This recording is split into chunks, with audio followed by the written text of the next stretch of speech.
In today's video, I'm going to show you how to remove a Sharkbite fitting, just like this one. So you're going to need one of these little tools here. This is just a removal tool that you can buy at the hardware store.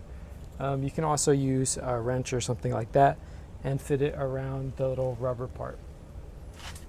So you're obviously going to want to make sure your water is off. And then you're going to put this fitting side with the grooves facing towards the rubber gasket. And I'm just going to remove this here. That should allow any water, residual water, give that the opportunity to drain out. And now we can remove our Sharkbite fitting. So we're just going to squeeze on here and pull towards me.